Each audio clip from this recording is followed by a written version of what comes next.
नमामि विघ्ने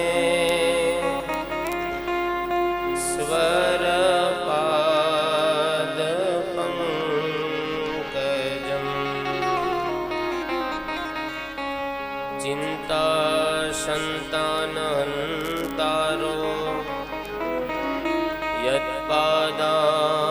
यत्पादाम्बुजरेणव स्वीयानां तान्निजाम् श्रीकृष्णं वन्दे जगद्गुरुम् श्रीकृष्णं वन्दे जगद्गुरुम् श्रीभागवत भगवान की श्री द्वारिकाधीश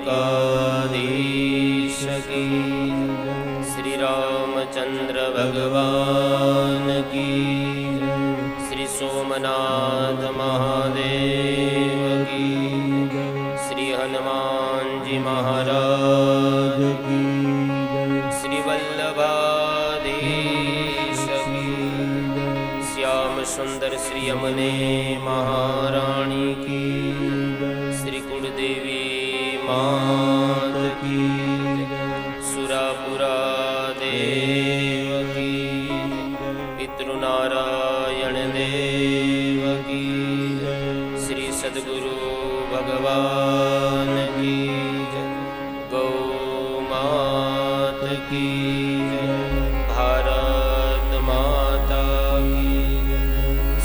સનાતન ધર્મની જય.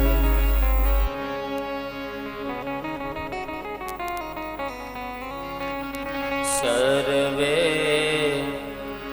પિતૃનો ઉદ્ધાર કરજો વાલા વિશ્વ વિહારી. સર્વે પિતૃનો ઉદ્ધાર કરજો વાલા વિશ્વ વિહારી. છેલ્લી અરજીનો સ્વીકાર કરજો વાલા વિશ્વ વિહારી. છેલ્લી અરજીનો વિકાર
ઉગારી વાલા લેજો એને ઉગારી એના જન્મ મરણનો નાશ કરજો વાલા વિશ્વ વિહારી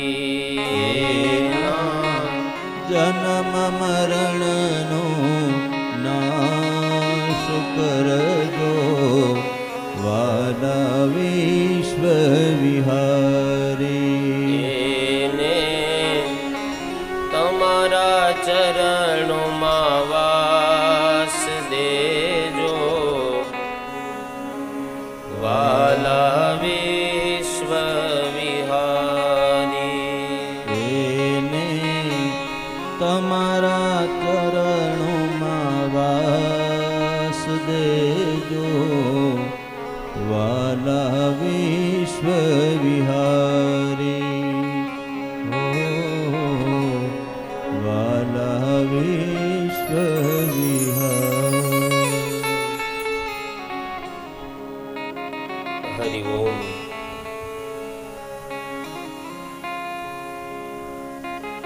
હરિ ઓમ હરિ ઓમ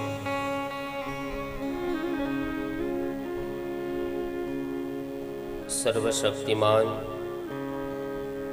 વાણી સ્વરૂપ વાંગમય સ્વરૂપ શબ્દમય દેહ એવા ગ્રંથરાજ શ્રીમદ ભાગવતજીને પ્રણામ.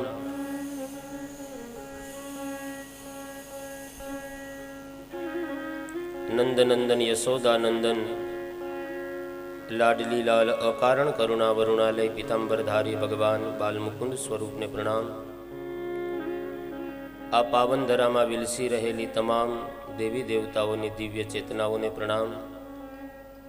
બ્રહ્મ વહેતા ઉપસ્થિત બ્રાહ્મણો, માં વીણાવાદીની સરસ્વતી માતા સાથે જોડાયેલા છે એવા સંગીતજ્ઞો, તેમજ ગૌલોકવાસી શ્રી હરિભાઈ વેલજીભાઈ નંદાણીયા, ગૌલોકવાસી શ્રી લાભુબેન હરિભાઈ નંદાણીયા, ગૌલોકવાસી શ્રી બટુકભાઈ હરિભાઈ નંદાણીયા, ગૌલોકવાસી શ્રી કિરીટભાઈ હરિભાઈ નંદાણીયા, ગૌલોકવાસી શ્રી રસિકભાઈ હરિભાઈ નંદાણીયા તેમજ સમસ્ત પિતૃમોક્ષાર્થે સ્મરણાર્થે આ પાવન અવસરના નિમિત્ત માત્ર મનોરથ યજમાન પરિવાર શ્રી ગીતાબેન હરિભાઈ નંદાણીયા, શ્રી ભાવનાબેન હરિભાઈ નંદાણીયા તથા આટલા વ્યસ્ત જીવનમાં પોતાનો કિંમતી સમય કાઢી ભગવાનની કથા સાંભળવા માટે ઉપસ્થિત આપ દરેક ભાગ્યવાન શ્રોતાઓના હૃદયમાં બિરાજમાન પરબ્રહ્મ પરમાત્માને વંદન. સૌને જય શ્રી કૃષ્ણ. હરિ ઓમ. વિષ્ણુ એકાદશી ગંગા તુલસી વિપ્રદેવન અસારે દુર્ગ સંસારે ષડપદી મુક્તિદાયિની. ધર્મશાસ્ત્રમાં એવું કીધું છે કે 6 બાબત છે ને માણસની સીધી મુક્તિ અપાવે છે. એમાં એક વિષ્ણુ નારાયણ, ભગવાન નારાયણની આપણા હાથે સેવા થાય. ભગવાન વિષ્ણુ પરમાત્માના 24 અવતારમાંના કોઈ પણ સ્વરૂપની આપણે પૂજા કરીએ નિત્ય તો એ સીધી મુક્તિ અપાવે છે. વિષ્ણુ એકાદશી, એકાદશીનું વ્રત કરવામાં આવે. આ એકાદશી છે એ મને તમને સીધી મુક્તિ અપાવે છે.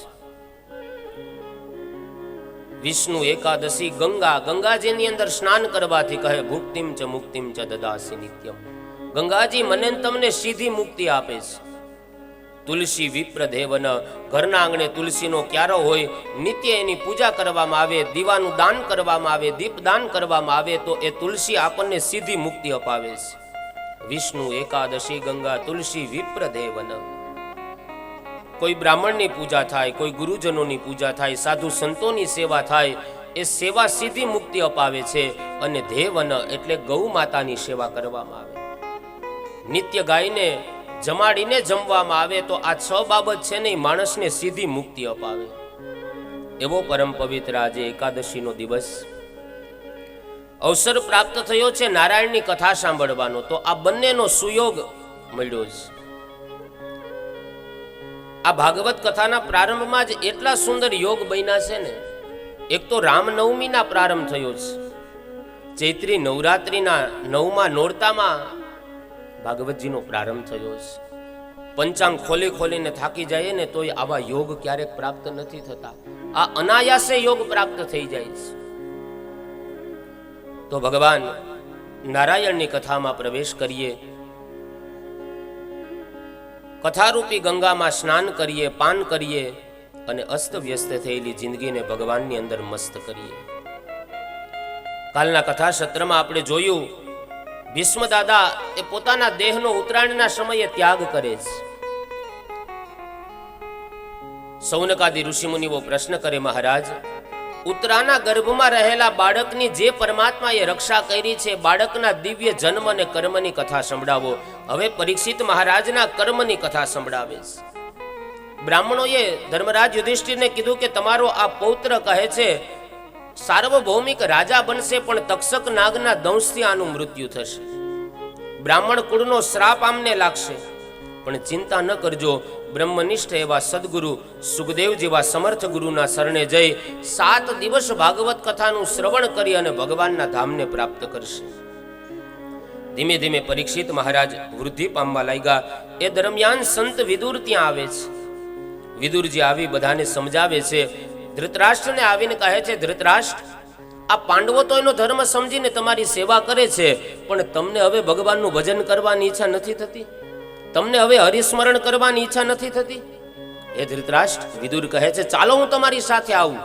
અને એ સમયે કોઈને કીધા વગર ગંગાના કિનારે ભજન કરવા જાય છે, ધૃતરાષ્ટ્રને લઈ, કારણ કે એની ઉંમર હવે ભજન કરવાની થઈ છે. વિદુરજી આવીને સમજાવ્યું છે, અહો મહીયસો જંતર જીવિતાશા યથા ભવાન ભીમા પીવર જતે પિંડે મા દત્તે ગૃહ પાલવત. ગૃહ પાલવત એટલે કૂતરો. વિદુરજી સમજાવે છે, ધૃતરાષ્ટ્ર, ભીમના ફેંકેલા રોટલાના ટુકડા ખાઈ ખાઈ અને આવું કૂતરા જેવું જીવન શું કામ જીવો છો? હવે તો ભગવાનનું ભજન કરો. હવે તો માળા હાથમાં લ્યો. જેને તમે આગમાં બાળવાની કોશિશ કરી, જેની વિવાહિત સ્ત્રીને તમે ભર સભામાં જેના વસ્ત્રહરણ ખેંચવાનો પ્રયત્ન કર્યો, અરે લાડુમાં ઝેર ભેળવીને તમે જેને મારી નાખવાનો પ્રયત્ન કર્યો, એના હાથના રોટલાના ટુકડા ખાઈ ખાઈ અને આવું કૂતરા જેવું જીવન શું જીવો છો? હવે તો ભગવાનનું ભજન કરો. હવે તો હરિસ્મરણ કરો. હવે તમારો સમય છે ભગવાનનું ભજન કરવાનો. અને એ સમયે ધૃતરાષ્ટ્ર અને ગાંધારી વિદુરજીની સાથે પ્રભુ ભજન કરવા માટે ગંગાના કિનારે આવે છે. આ બાજુ ધર્મરાજ યુધિષ્ઠિર ધૃતરાષ્ટ્ર અને ગાંધારીને વંદન કરવા માટે આવે, પણ માતા પિતાને ત્યાં જોયા નહીં. સંજયના દાસ ત્યાં બેઠા બેઠા રડતા હતા. એને પૂછે છે, ક્યાં ગયા છે માતા પિતા, શું થયું છે? કીધું, મને પણ ખબર નથી, ક્યાંય જતા રહ્યા છે. અને એ સમયે દેવદત્ત નામની વીણા વગાડતા દેવર્ષિ નારદજી આવીને કહે છે,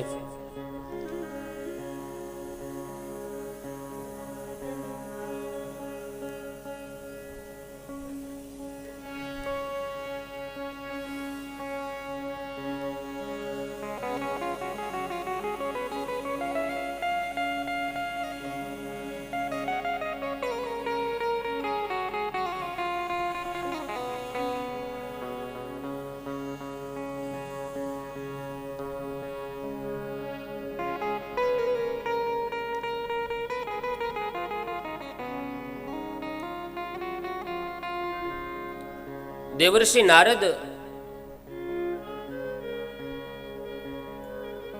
નારદ આવીને સમજાવે છે કે ધર્મરાજ, જે થયું છે ને એ યોગ્ય થયું છે. તમારા માતા પિતાની ઉંમર અત્યારે પ્રભુ ભજન કરવાની છે.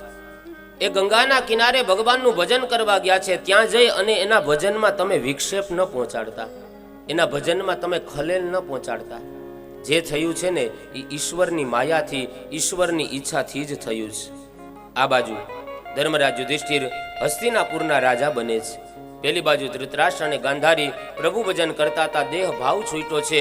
ભયંકર જંગલમાં દાવાગ્નિ લાગ્યો. બંનેના દેહ બળીને ભસ્મ થયા છે.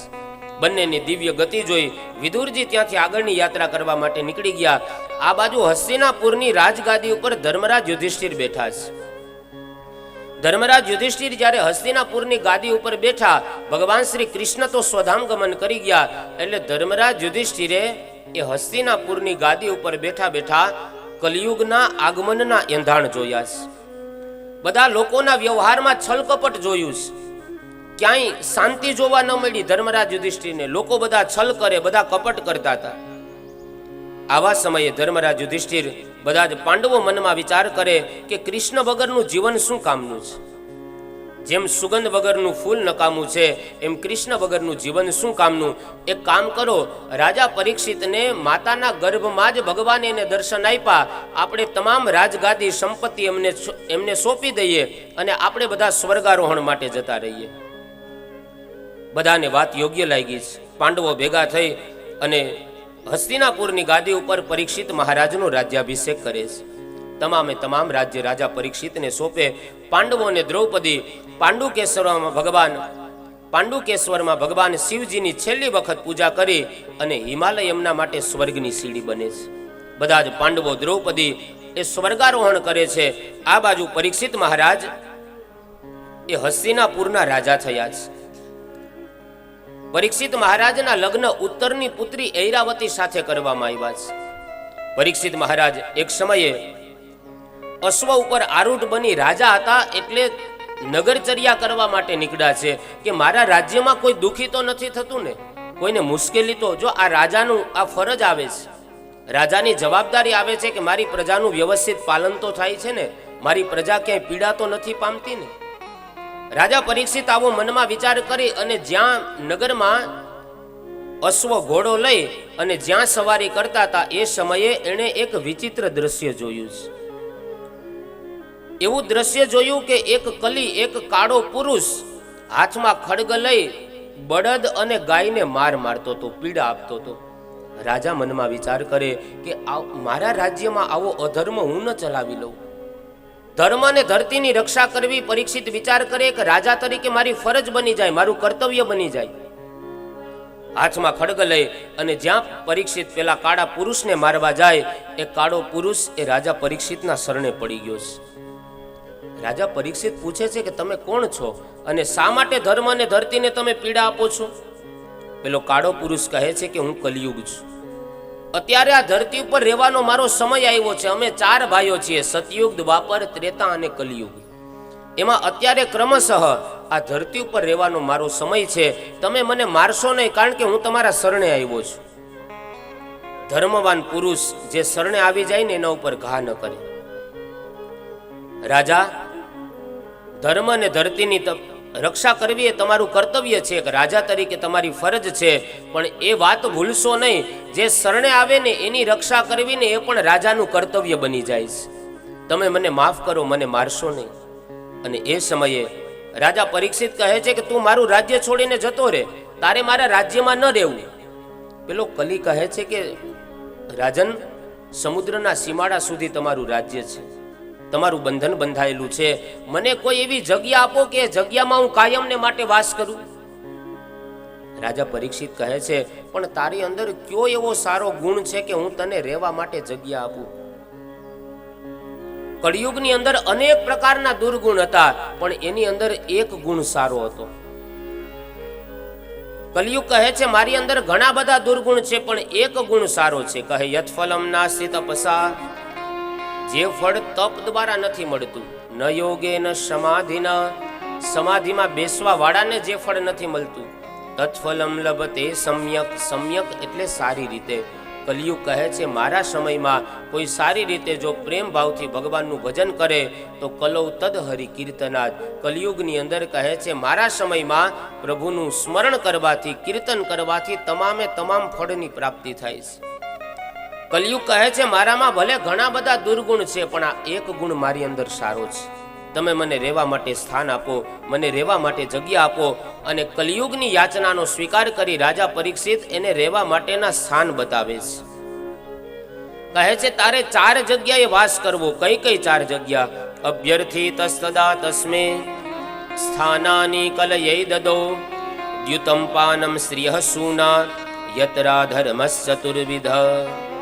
ચતુર્વિધ કહે છે તમારે 4 જગ્યાએ કલિયુગ સદાયને માટે વાસ કરવો.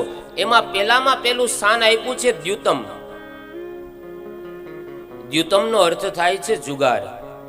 રમો છો જુગાર માવડિયું? આ બાજુ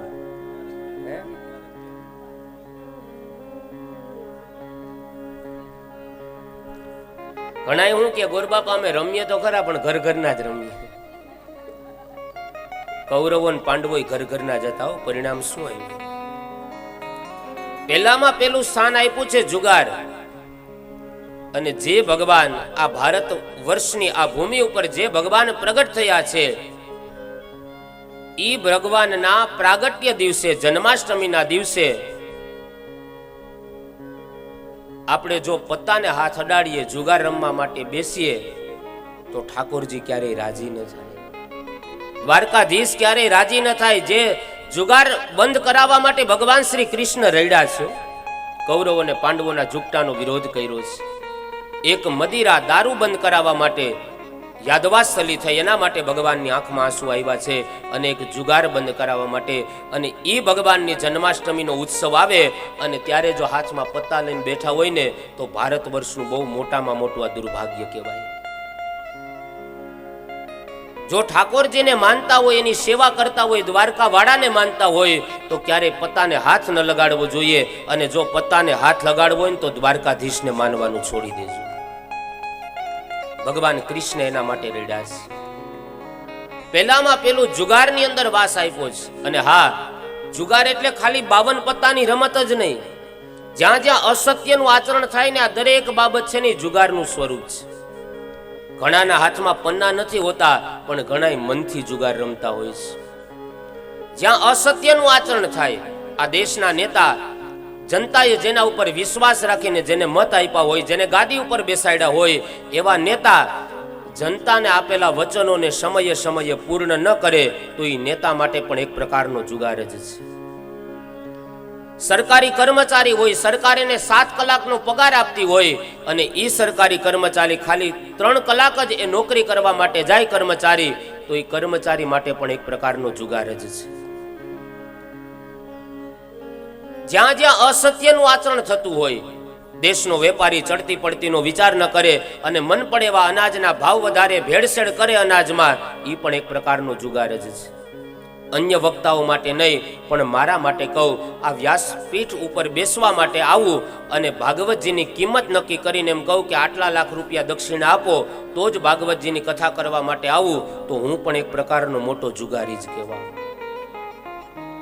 જ્યાં જ્યાં અસત્યનું આચરણ થતું હોય ને, આ દરેક બાબત છે ને એ જુગારનું સ્વરૂપ છે. પહેલાના સમયમાં તો ખાલી પન્નામાં જ જુગાર હતો. અત્યારે તો ક્રિકેટરો રન બનાવે ને, તો એમાં લોકો સટ્ટા રમે, રૂપિયા બનાવે છે. ત્યાં પણ જુગાર ચાલુ થયા છે. અને અમુક ક્રિકેટરોને એવી ખબર પડી કે અમારા રન ઉપર રૂપિયા બને છે, તો એ તો અમુક તો રૂપિયા લઈને રન બનાવવા માંડ્યા છે. આ પણ એક પ્રકારનો જુગાર જ છે. તો જ્યાં અસત્યનું આચરણ થાય, એ જુગારનું સ્વરૂપ છે. તો દ્યુતમ બીજું સ્થાન બતાવ્યું, પાનમ, ન પીવાની વસ્તુ પીવાતી હોય, ન ખાવાની વસ્તુ ખવાતી હોય, એવી જગ્યાએ કહે છે કલિયુગનો વાસ છે. આજે એક વાત દુઃખ સાથે કહેવી પડે કે અમુક જગ્યાએ આજે લગ્નની શરૂઆત થાય ને, તો પેલા બોટલો ખોલવામાં આવે, પછી તો લગ્નની વિધિની શરૂઆત થાય છે.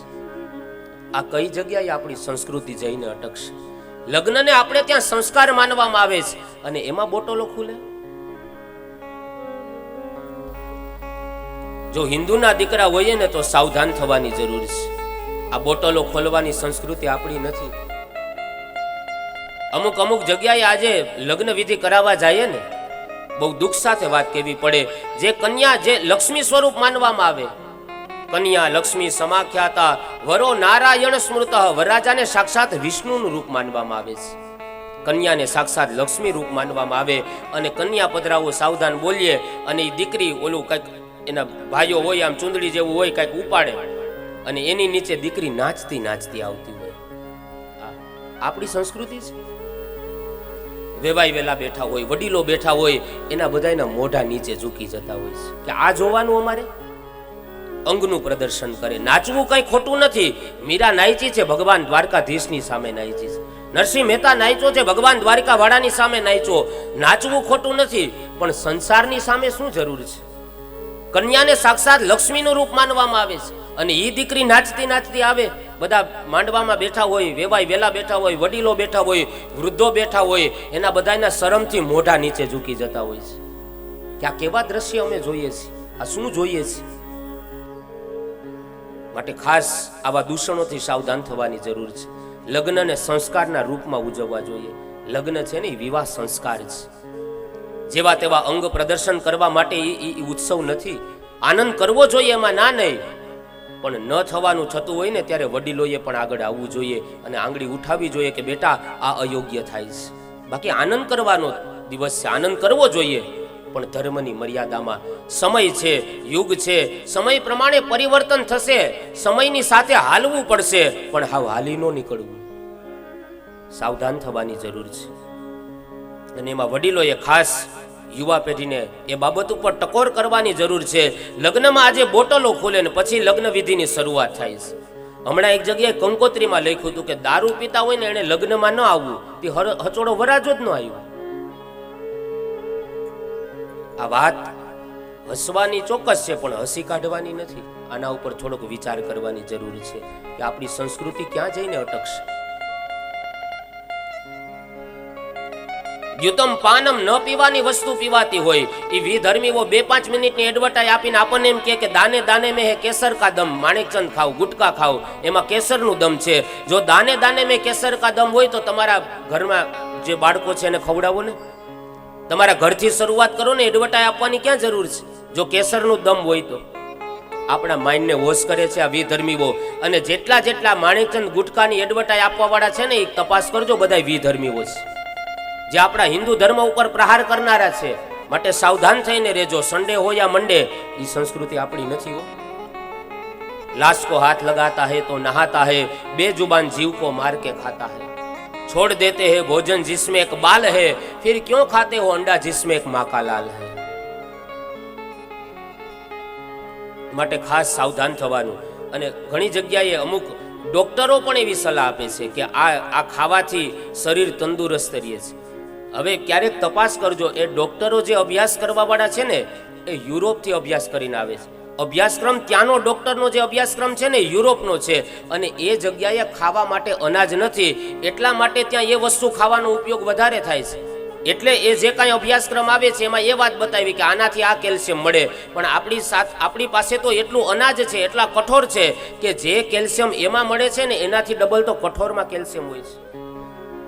એ આપણા શરીર માટે ફાયદાકારક છે. આ તો અભ્યાસક્રમ ત્યાંનો છે ને, એટલે ઘણા ડોક્ટરો પણ સલાહ આપતા હોય કે ભાઈ આ ખાવાથી શરીર સ્ફૂર્તિ રહે, સારું રહે, તંદુરસ્ત રહે. ક્યારેક તપાસ કરજો આનો અભ્યાસક્રમ ક્યાંનો છે. માટે ન ખાવાની વસ્તુ ન ખાવી, એમાં કલીનો વાસ છે. પાનમ, સુરાપાન. કોઈ ત્યાં સુધી કીધું કે આ દુનિયામાં જેટલા દરિયામાં ડૂબીને નથી મર્યા ને એટલા બોટલોમાં ડૂબીને મર્યા છે. માટે ખાસ દૂષણથી સાવધાન થવાની જરૂર છે. બીજું સ્થાન આપ્યું પાનમ, જ્યાં ન ખાવાની વસ્તુ ખવાય, ન પીવાની વસ્તુ પીવાય. કહેવાય ને કટ તિલંગી નક્ષત્ર નભા, સાહિલ નાવ તુફાન, ડોલત શરાબી કહાં ગિરત હે વો જાનત ના ભગવાન. કપાયેલી પતંગ ક્યાં જઈને અટકશે ને એની આગાહી કદાચ કરવી હોય તો થઈ જાય. કઈ ડાળી ઉપરથી કઈ ડાળી ઉપર કૂદકો મારશે એની આગાહી કદાચ કરવી હોય તો થઈ જાય. ક્રિકેટરના બેટમાંથી છૂટેલો દડો ક્યાં જઈને રોકાશે એની આગાહી કદાચ કરવી હોય તો થઈ જાય. પણ શરાબમાં ડૂબેલો માણસ ક્યારે મરશે, કેમ મરશે, કોના દ્વારા મરશે એની આગાહી તો ઈશ્વર પણ ન કરી શકે.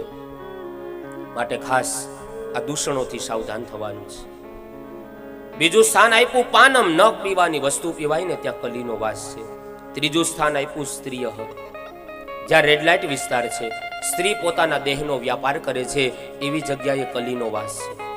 ચોથું સ્થાન આપ્યું સુના. સુના એટલે હિંસા, જ્યાં નિર્દોષ જીવની હિંસા થતી હોય, જ્યાં નિર્દોષ જીવને મારવામાં આવે. હિંસા એટલે માત્ર પશુ પક્ષીને મારી નાખવા, એ તો હિંસા છે જ, પણ પિંજરામાં પૂરેલું પક્ષી છે ને એ પણ એક પ્રકારની હિંસા છે. આપણે આપણા મોજશોખ ખાતર પક્ષીને પિંજરામાં પૂરીને રાખીએ, એનોય પરિવાર હોય છે. આપણે જેમ સંસાર સુખ ભોગવીએ એમ પક્ષીઓને પણ સંસાર હોય છે. એને પણ અમુક ઋતુ આવે ત્યારે એને પણ વાસના એની પૂરી કરવી હોય, એની પણ અમુક શરીરની જરૂરિયાતો હોય. પિંજરામાં પૂરેલું પક્ષી છે ને એ પણ એક પ્રકારની હિંસા છે. અને કોરોના કાળમાં આપણે જોયું આટલા મહિના ઘરમાં પુરાઈને રહેવાનું દુઃખ કેટલું થતું હતું. આપણી પાસે તો ટીવી હોય, મોબાઈલ હોય, એસી હોય ઘરમાં, આ બધું હોય છતાંય આપણને કેટલી પીડા થતી હતી ઘરમાં રહેવાની. તો પિંજરામાં પૂરેલા પક્ષીની કઈ હાલત થતી હશે? એનોય પરિવાર હોય છે. એને અમુક ઋતુ આવે, અમુક સમય આવે ત્યારે શરીરમાં વાસના જાગતી હોય છે. માટે ખાસ પિંજરામાં પૂરેલું. કોઈએ ભગવાનને પૂછ્યું, ભગવાન તમારા પ્રેમમાં અને માણસના પ્રેમમાં શું ફરક છે? કહે છે આકાશમાં ઉડતું પક્ષી છે ને ભગવાન કે મારો પ્રેમ છે, અને પિંજરામાં પૂરેલું પક્ષી છે ને એ માણસનો પ્રેમ છે. તો પિંજરામાં પુરાયેલું પક્ષી છે એ જ્યારે સંગીત એના મુખમાંથી જ્યારે કલરવ નીકળે છે ને, ત્યારે એ પક્ષી કલરવ નથી કરતું, એ નિહાકા નાખતું હોય છે. અને પિંજરામાં પૂરેલું પક્ષી જ્યારે નિહાકા નાખે ને, ઘરના ઘણા કામો અટકી જતા હોય છે. માટે ખાસ ધ્યાન રાખવું. જ્યાં નિર્દોષ જીવને બંધનમાં બાંધવામાં આવે, નિર્દોષ જીવને પૂરી રાખવામાં આવે, અને નિર્દોષ જીવને જ્યાં કાપવામાં આવે ને, ત્યાં કલીનો વાસ છે. ત્યાં સદાયને માટે કલયુગના દોષ આવી જાય છે. પિંજરે કે પંછી રે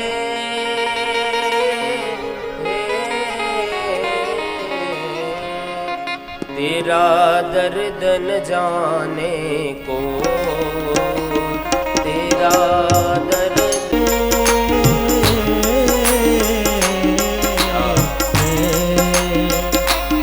तेरा दर्द न जाने को,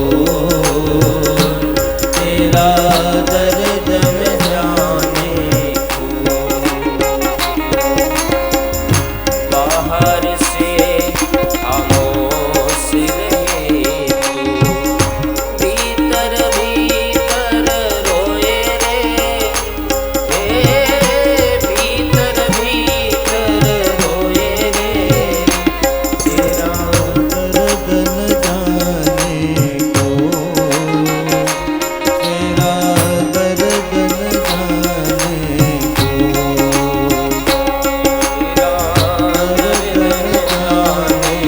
को, तेरा दर्द न जाने को,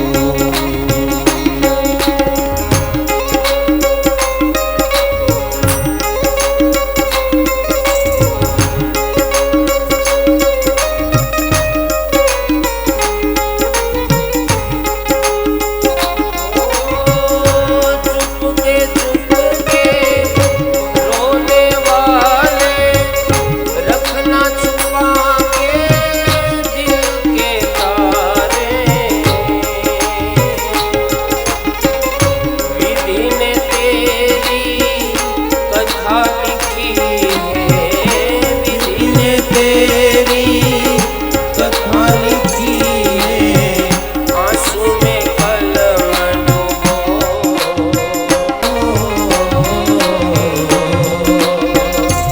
तेरा दर्द न जाने को, तेरा दर्द न जाने को, तेरा दर्द न जाने को, तेरा दर्द न जाने તો કલિયુગને કહે છે કે જ્યાં નિર્દોષ જીવ હેરાન થતા હોય, પરેશાન થતા હોય, એવી જગ્યાએ હે કલી તારે સદાયને માટે વાસ કરવો.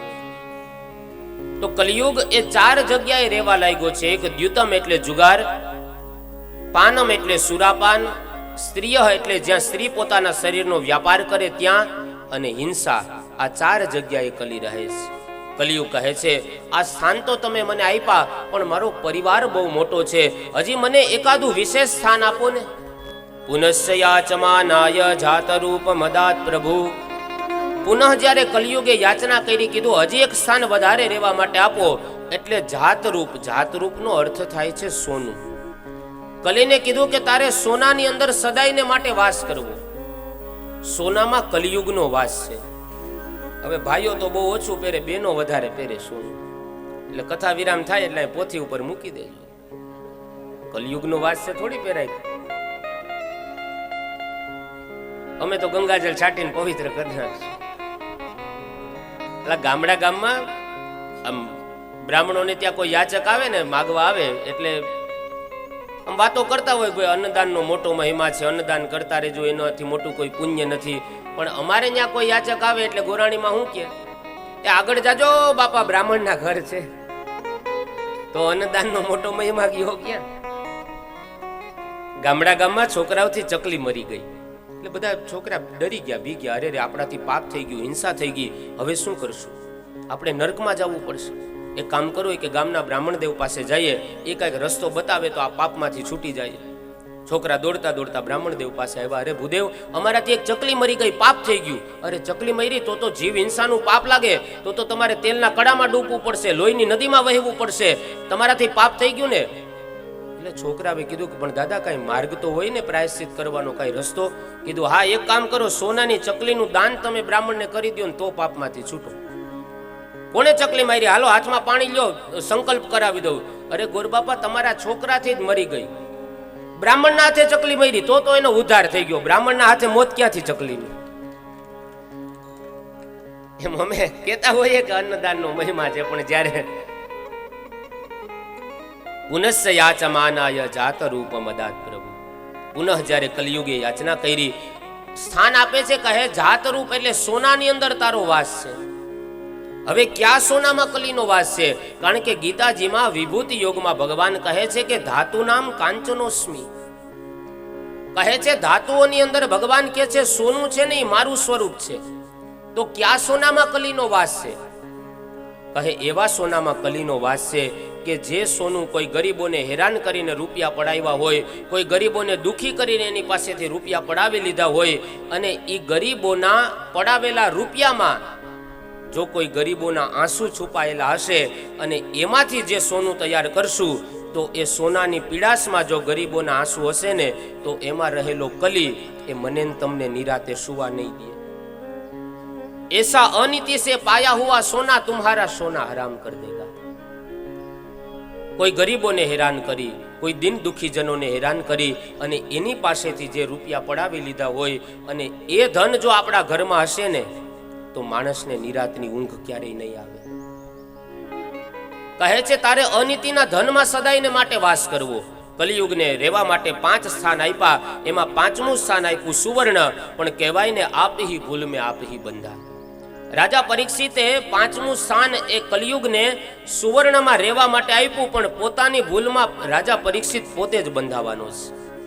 ઘટના એવી બને છે કે પોતાના વડીલોએ સંગ્રહેલો જે ખજાનો હતો ને, એ ખજાનો રાજા પરીક્ષિત જોવા માટે જાય છે. એના પૂર્વજોએ, વડવાઓએ એને સૂચન કર્યું હતું કે બેટા, આ મહેલમાં ખજાનો જે ભર્યો ને, એ મહેલના 6 ઓરડા તું ખોલજે દીકરા, પણ 7મો ઓરડો કોઈ દિવસ બેટા ખોલતો નહીં. 7મો ઓરડો તું ક્યારેય ખોલીને એમાં ન જતો ઓરડામાં. પરીક્ષિતને જિજ્ઞાસા થઈ કે 6 ઓરડા ખોલવાની હા પાડી, 7મો ઓરડો ખોલવાની કેમ પૂર્વજોએ ના પાડી? હાલને જરાક જઈને જોવ તો ખરા. જો આ માણસનો સ્વભાવ છે, તમે માણસને જે વસ્તુની ના પાડો ને એની એને જિજ્ઞાસા વધારે જાગે. પરીક્ષિતને જિજ્ઞાસા થઈ કે 7મો ઓરડો ખોલવાની ના શું કામ પાડી? માણસની આ પ્રકૃતિ છે. તમે કોઈને એમ કહો ને કે ઓલા સોફા ઉપર બેસતો નહીં, એટલે બેસે નહીં તો કાંઈ નહીં, પણ ત્યાંથી નીકળે ત્યારે જરાક હલાવતો તો જાય. આ માણાની પ્રકૃતિ છે. જે વસ્તુની ના પાડો એની એને જિજ્ઞાસા થાય. બસ સ્ટેન્ડની બાજુમાં પાનનો ગલ્લો હતો ને, એના ઉપર બોર્ડ મારેલો હતો કે અહીંયા કોઈએ કાંઈ પૂછવું નહીં. કારણ કે ત્યાં દરરોજ લોકો પૂછતા કે ભાઈ ધારીની બસ કેટલા વાગે આવશે, ધોરાજીની બસ કેટલા વાગે આવશે, જુનાગઢની બસ કેટલા વાગે આવશે. એટલે એને બોર્ડ મારી દીધો કે અહીંયા કોઈએ કાંઈ પૂછવું નહીં. તે બીજે દી વળી બધાય પૂછવા માંડ્યા, ભાઈ અહીંયા તમને કાયમ બધાય શું પૂછતા? ભાઈ તમને અહીં કાયમ બધાય શું પૂછતા? આ માણસની પ્રકૃતિ છે. જે વસ્તુની તમે એને ના પાડો ને એની એને જિજ્ઞાસા વધારે જાગે. કીધું આ 6 ઓરડા ખોલવાનું કીધું, 7મો ઓરડો ખોલવાની ના શું કામ પાડી? હાલને જરાક જઈને જોવ તો ખરો 7મા ઓરડામાં છે શું.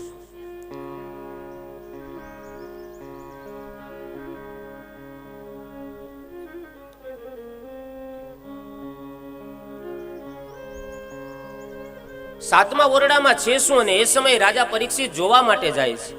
જેવા જ રાજા પરીક્ષિતે ઓરડાને ખોલ્યો, ત્યાં તો રત્નોથી જડેલો એક સુવર્ણનો મુગટ જોયો છે. રાજા પરીક્ષિતે મનમાં વિચાર કર્યો કે એક તો હું રાજા, અને એમાં આ સુવર્ણ રત્નોથી જડેલો મુગટ ધારણ કરીશ તો હું કેટલો સુંદર લાગીશ. હવે આ મુગટ છે ને એ જરાસંઘનો હતો. જરાસંઘે અનેક રાજાઓનું ધન લૂંટી લીધું હતું, અને એ લૂંટે લીધેલા ધનમાંથી સુવર્ણનો મુગટ તૈયાર કર્યો હતો, જેમાં કલીનો વાસ હતો. અનીતિથી પડાવેલું ધન હતું, એમાંથી સુવર્ણનો મુગટ બનાવ્યો હતો. અને એ મુગટ એ ભીમને બહુ ગમતો હતો. ભીમે જ્યારે જરાસંઘને મારી નાખ્યો ને, ત્યારે મુગટ એ કપટથી પડાવી લીધો, લઈ લીધો અને આ ઓરડામાં મૂકી દીધો. ભીમને ખબર હતી કે આ જરાસંઘનો મુકુટ છે ને અનીતિનું ધન છે, આમાં કલીનો વાસ છે, એટલે 7મા ઓરડામાં મૂકી દીધો. એ ભીમે લીધેલા મુકુટ આજ રાજા પરીક્ષિતના હાથમાં આવ્યો છે. ભીમે લઈ લીધેલા મુકુટનું ફળ આજે ત્રીજી પેઢીને ભોગવવું પડશે. ભીમસેન એના ભાઈ અર્જુન, ભીમ અને અર્જુન આ બંને ભાઈઓ હતા. એમાં અર્જુનના પુત્ર અભિમન્યુ અને અભિમન્યુના પુત્ર ત્રીજી પેઢી એટલે રાજા પરીક્ષિત. આપણા ઘરમાં અનીતિનું ધન આવશે ને એ ત્રીજી પેઢીને ભોગવવું પડશે. આપણે સુખી હોઈએ, સંપન્ન હોઈએ તો એમાં આપણા મા બાપના આપણને આશીર્વાદ છે, એમાં ના નહીં, પણ કર્મનું પરિણામ છે ને એ ત્રીજી પેઢીને ભોગવવું પડે છે. આપણા કર્મનો વારસદાર છે ને એ આપણો દીકરો નહીં, આપણો પૌત્ર છે. દીકરાનો દીકરો છે ને એ આપણા કર્મનો વારસદાર બને છે. તમે જોજો, બાપ દીકરાની વચ્ચે મતભેદ જોવા મળે, વિચારભેદ જોવા મળે, ક્યારેક કજિયો થઈ જાય, ક્યારેક કંકાસ થઈ જાય. બાપ અને દીકરા વચ્ચે ક્યારેય ઝઘડો થાય, પણ દાદા અને પૌત્રની વચ્ચે તમે ક્યારેય ઝઘડો થતા નહીં જોયો હોય. શું કામ? કે કર્મનો વારસદાર છે. ત્રીજી પેઢીએ જો સારું કર્મ કરશું ને તો એને સારું ફળ મળશે, નહીતર ત્રીજી પેઢીએ એનું ફળ એને નડશે. માટે કર્મ કરવામાં ધ્યાન રાખો. ત્રીજી પેઢી આપણા કર્મનો વારસદાર છે. એટલે ભીમે લઈ લીધેલા મુગુટનું ફળ આજ ત્રીજી પેઢીને રાજા પરીક્ષિતને ભોગવવું પડશે. મસ્તક ઉપર સુવર્ણનો મુગુટ ધારણ કર્યો. રાજા પરીક્ષિતને શિકાર ખેલવા જવાની ઈચ્છા થઈ. શિકાર ખેલવા માટે રાજા પરીક્ષિત ગયા. શિકાર ખેલતા હતા એમાં 3 પ્રકારના દુઃખ ભેગા થયા છે રાજા પરીક્ષિતને. એક તો અતિશય થાક લાગ્યો, અતિશય ભૂખ લાગી અને અતિશય તરસ લાગે છે. આજુબાજુમાં જોવે છે ક્યાંય જલ મળી જાય તો થોડું જલપાન કરું, થોડું ભોજન લઉં, થોડો આરામ કરું અને પછી શિકાર ખેલવા જાઉં. આજુબાજુમાં જોયું, કાંઈ જોવા ન મળ્યું. સમીક ઋષિનો આશ્રમ જોયો છે. સમીક ઋષિ તો સમાધિમાં હતા, તપ કરતા હતા. રાજા પરીક્ષિત રાજમહેલની અંદર ગયા. જેવા જ મહેલમાં ગયા, નમો નારાયણનો નાદ કર્યો, પણ સંત તો સમાધિમાં છે. એને ખબર નથી કે રાજા પરીક્ષિત અહીંયા આવ્યા છે. રાજા પરીક્ષિત મનમાં વિચાર કરે કે આ ઋષિ મને જોઈને ઢોંગ કરે છે, મને જોઈને સમાધિમાં બેસી ગયા. મારું માન જાળવવું પડે, મારું સન્માન જાળવવું પડે ને, એટલે મને જોઈને આ સમાધિમાં બેસી ગયા છે. ઋષિ તો સમાધિમાં છે, એને ખબર નથી કે રાજા પરીક્ષિત અહીંયા આવી ગયા છે. અલખનો આરાધ કરીને બેઠા છે.